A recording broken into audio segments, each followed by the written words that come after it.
Elsa Vane arrived in Kettrick on the same stage as the new county circuit rider and a crate of dry goods for the mercantile, and nobody paid any particular attention to the circuit rider or the dry goods either. Kettrick was the kind of town that watched arrivals with the patient thoroughness of a place that did not have enough happening to ignore any of them.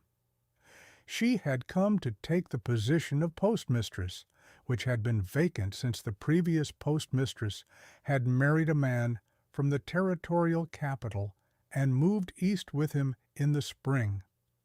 The position paid a modest wage and came with the use of the back room of the post office building, which had a cot and a stove and a window that faced the livery across the main street, and Elsa had accepted all of these terms by post 3 weeks prior because she had $42, a trunk, and a working knowledge of postal regulations that she had acquired during 4 years at a distribution office in the territory capital, and because the terms were fair, and the alternative was to stay where she was, which she had decided against for reasons she did not discuss.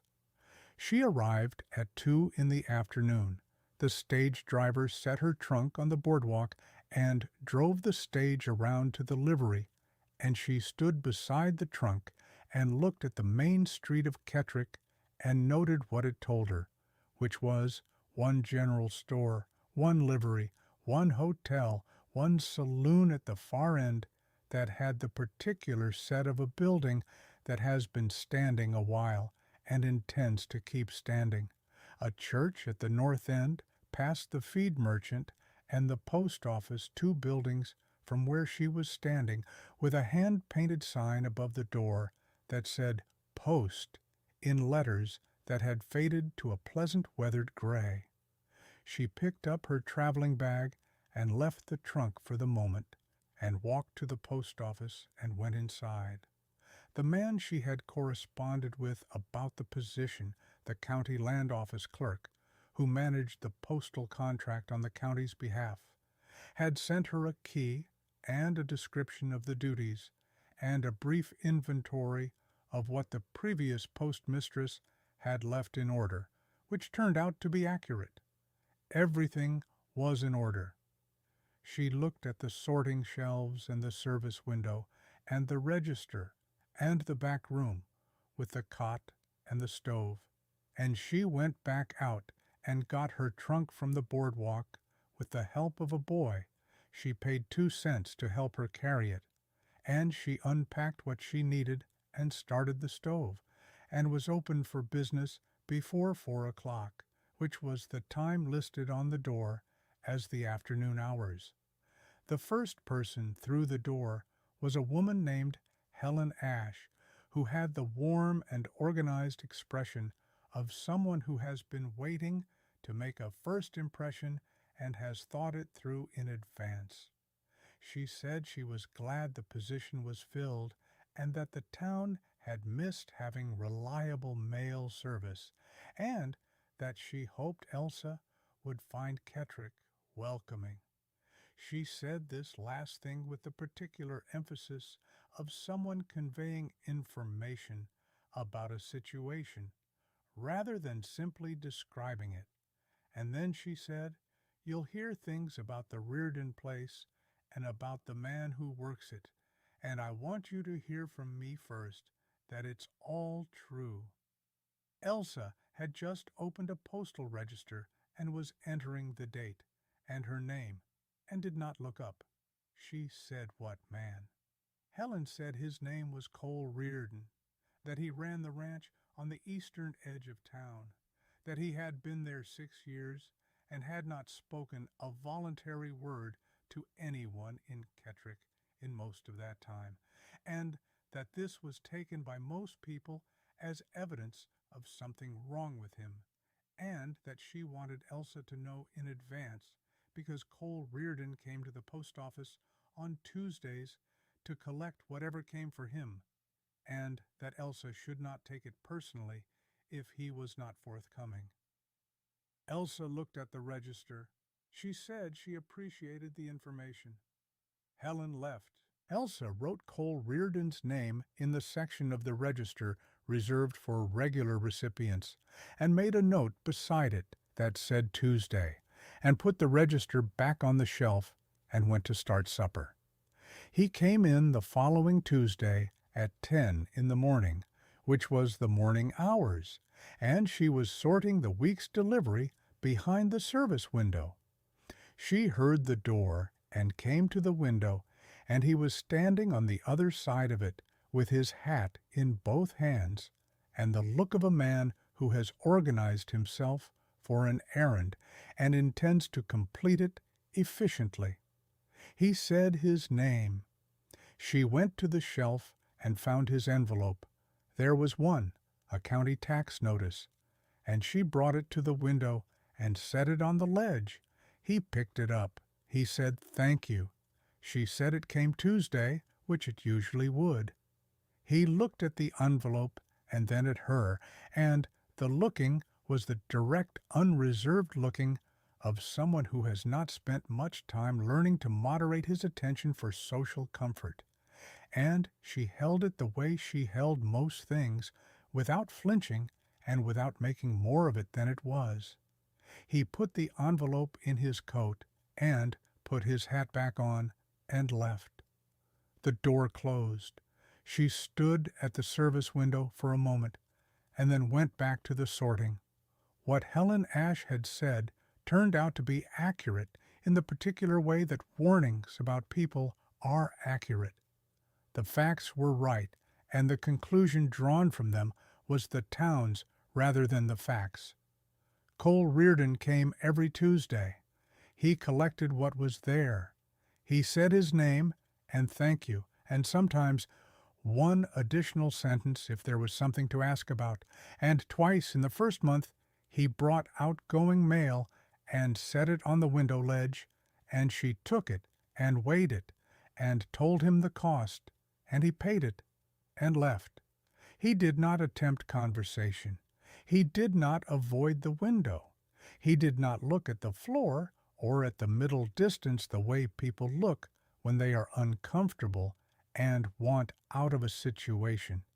He looked directly at what he had come for, which was the mail, and at her when it was relevant to look at her, and then he left. The town watched this with the particular attention of a place that has decided a thing about someone and is waiting to have the decision confirmed. 2 other women came by in Elsa's first weeks to add to what Helen had established, with various degrees of warmth and various additional details. That Cole had bought the ranch from an estate and had not explained himself to anyone about why he'd come to Kettrick, that he had a man who helped him seasonally but otherwise worked the place alone, that his fields were in good order and his fences were sound, which people noted alongside the unsociability. The way you note a contradicting fact, you have decided not to let complicate your conclusion. Elsa received all of this with the patience of a woman who has worked in a distribution office for 4 years and has learned that information delivered as concern is still information and should be filed accordingly. She filed it. She kept the post office open its listed hours. She learned Kettrick's mail patterns the way you learn any system, by paying attention until the pattern showed itself. And within a month she knew who expected packages from the catalog and who had family sending letters from the eastern states, and which 3 people received correspondence they preferred to collect before anyone else was in the office. The stove in the back room ran well. The cot was adequate. The window over the livery showed her what the weather was doing before she had to go out in it, which she found useful. The days found their shape, and she found hers inside them. It was in the 6th week that the thing happened that was not about the mail. He came on a Tuesday as usual, and there was a package for him, a long, narrow box from a seed supplier in the territory capital, and when she brought it to the window, it was heavier than its size suggested, and she shifted her grip and set it on the ledge, and he reached for it, and their hands were both on the box for one moment before she let go, and he took it. He looked at the box and then at her. He said it was heavier than he expected. She said the catalog weight was often different from the actual. He looked at the box again. He said he had ordered the same seed last year, and the box had not weighed this much.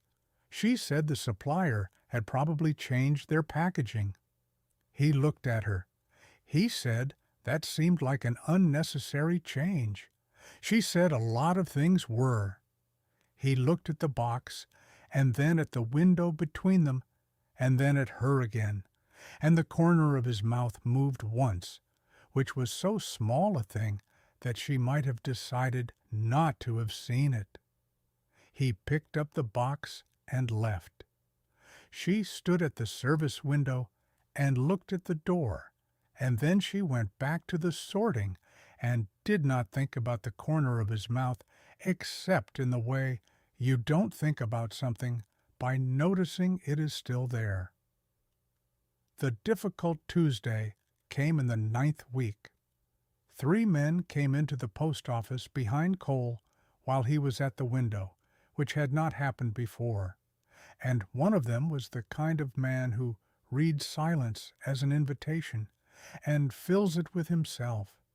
He looked at Cole at the window and said something about the Reardon place, something about how a man who wouldn't talk to his neighbors was a man with something to hide, and said it with the ease of someone who has made this particular joke before and found an audience for it.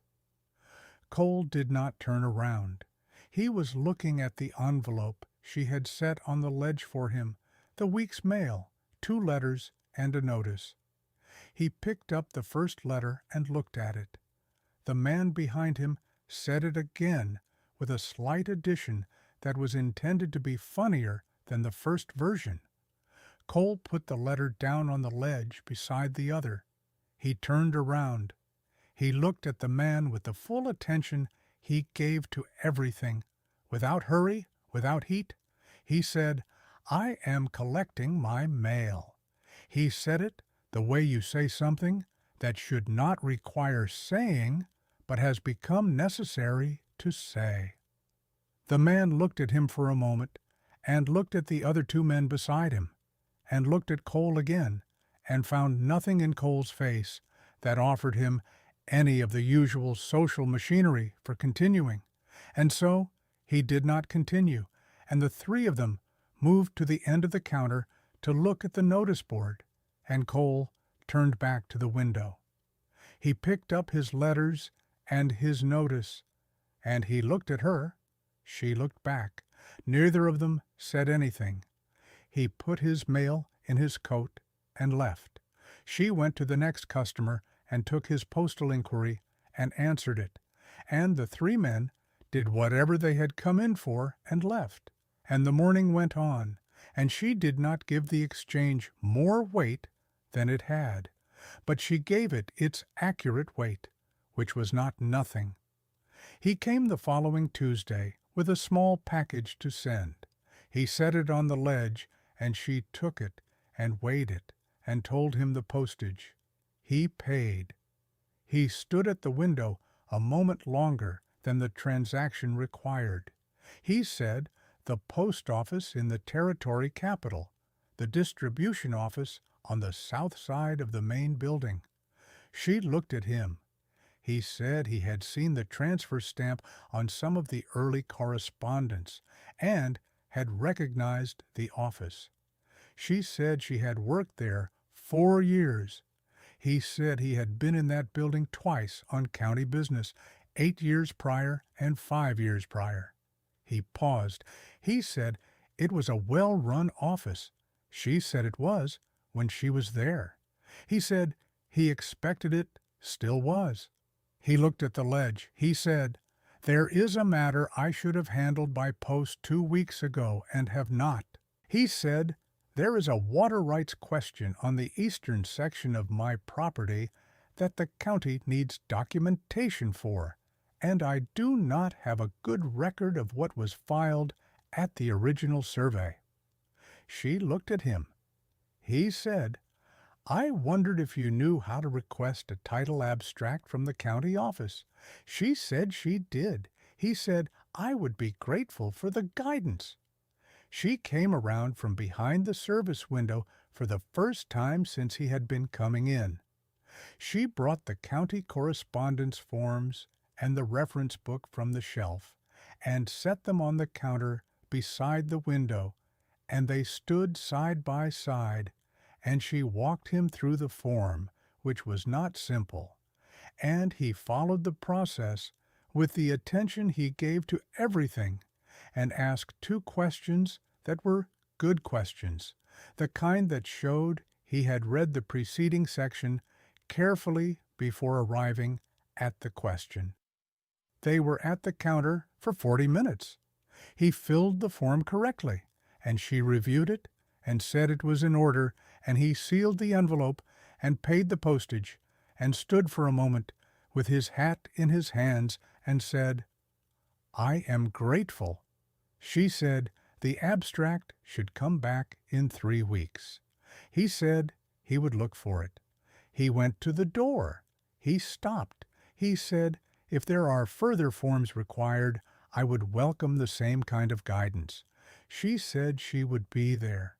He put his hat on and went out, and the door closed, and the post office was quiet in the particular way of a room after something has been decided in it that neither party has yet named. The abstract came in 3 weeks, as she had estimated, and he came on the Tuesday it arrived, and she had it at the window before he reached the counter. He looked at it and at her, and said it was faster than he had expected. She said the county office ran well when the request was properly documented. He said he expected that was true of most things. He stood at the window with the abstract in his hand. He said, "There is a creek road on the eastern boundary that has been disputed for 2 seasons. He said, "I have the original survey markers, but not the filed description." He said, "I wonder if you would be willing to look at what I have and advise me on whether a further filing is required." She said that was outside the scope of postal work. He said he was aware of that. He said it would require coming out to the property to look at the markers in context. He said it plainly, without apology, and he held her gaze the way he held everything, with the full unhurried attention of a man who has decided something and is saying it, and will wait for however long the answer requires. She looked at the abstract in his hand. She looked at the window between them. She said, "Saturday morning." He said that would work. He put the abstract in his coat and left, and she went back to the sorting and did not perform anything for the empty room, except the quiet satisfaction of a woman who has been asked a question she has been waiting to be asked, and has given the answer she has been waiting to give. Saturday was clear and cold, and the eastern section of the Reardon property was the kind of ground that rewarded looking at: good soil, well fenced, the creek running clean along the disputed boundary with the survey markers visible from 20 feet, if you knew what you were looking for, which she did because he had shown her the original filed description, and she had read it carefully before she came. They walked the boundary together, and she read the markers, and he read them with her, and at the third marker she said the filed description matched what was on the ground, and that the dispute was on the other party's side of the record, not his, and that a simple reaffirmation filing would settle it without further contest. He looked at the marker. He said, "I thought that was the case, but I was not certain." She said, "You were right." He looked at her. He said, "Thank you for coming out." She said, "The ground is easier to read than the form." He said, "Most things are."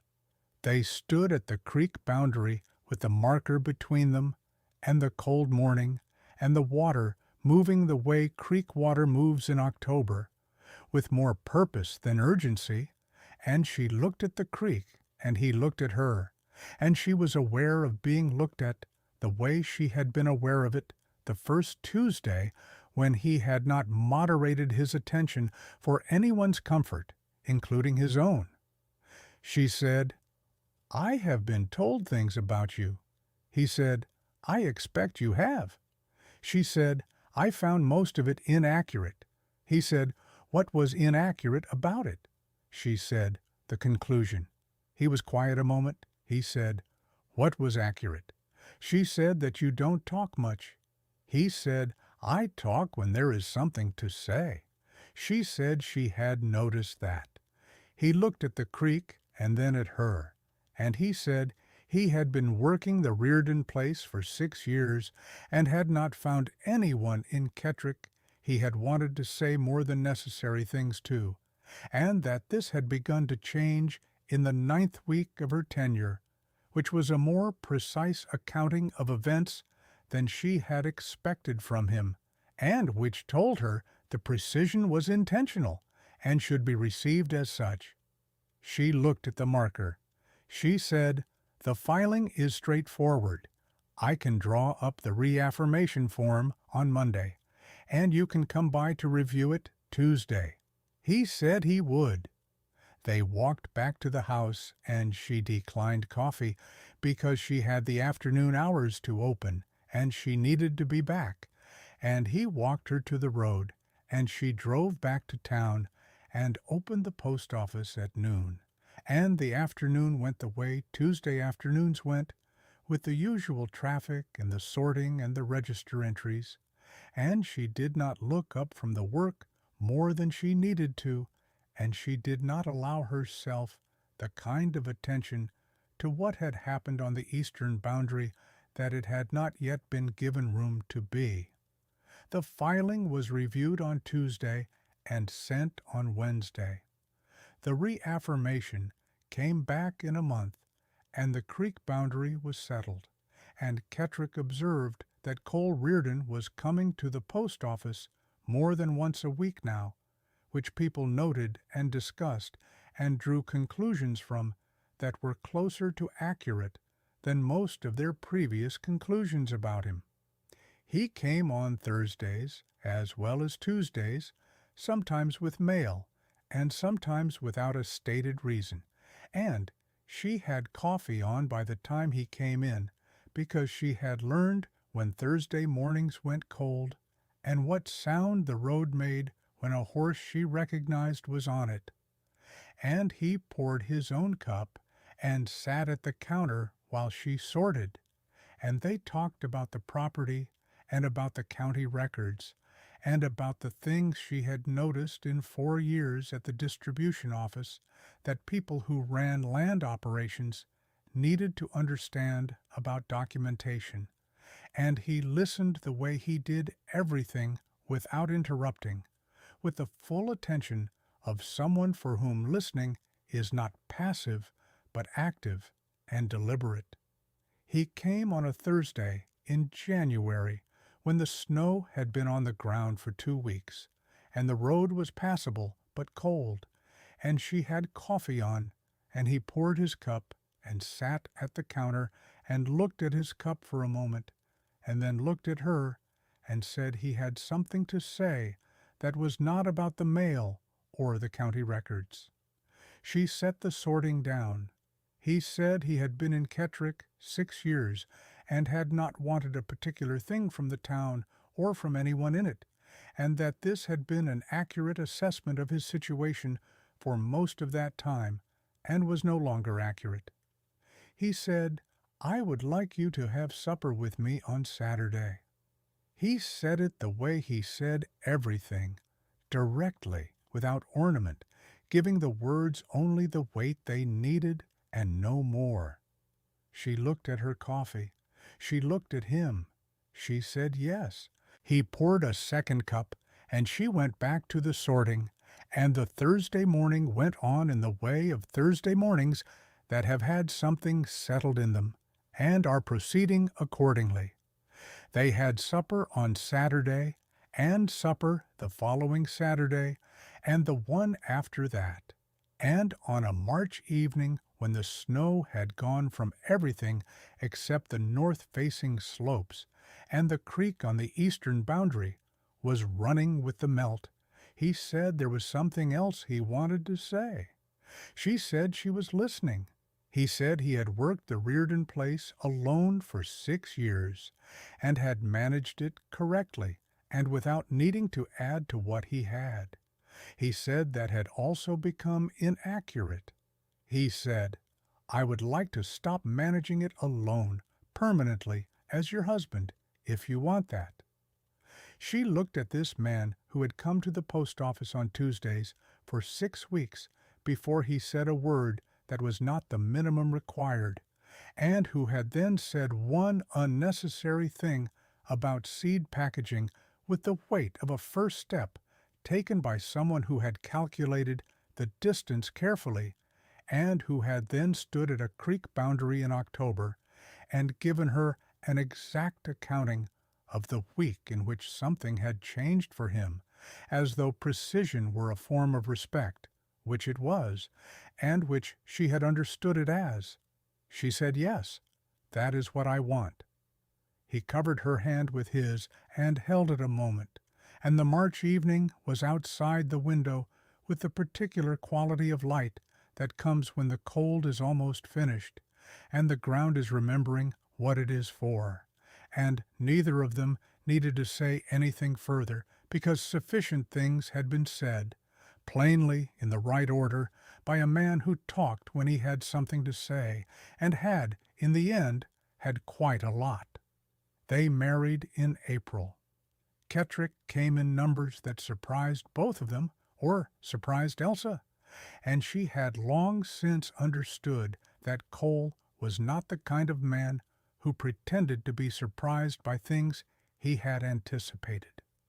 Helen Ash sat in the third row and received the proceedings with the expression of a woman who has decided her warning had been useful context rather than a misdirection, which was generous of her, and which Elsa received without comment. The post office kept its hours, and he came by on Tuesdays to collect the ranch mail, and sometimes on Thursdays to sit at the counter while she sorted, and the coffee was on, and the window above the livery showed what the weather was doing before either of them had to go out in it. On the survey forms she filed for the eastern section in the second year. The record listed the property owner, and beside it, in the county clerk's hand, the name of the owner's spouse. She had filed the form herself. She had written the names in the correct order in the clear, precise hand she had learned at the distribution office, and she had reviewed the filing before sending it, and found it in order, and had sealed it, and posted it, and noted it in the register, which was what you did with forms when the information was correct and the documentation complete, and nothing further needed to be said. And that was the story of Elsa, who came to a small town to sort other people's letters, and found the one person in it who had been saving his words for someone worth spending them on. Let me know in the comments if you enjoyed this one. Thank you.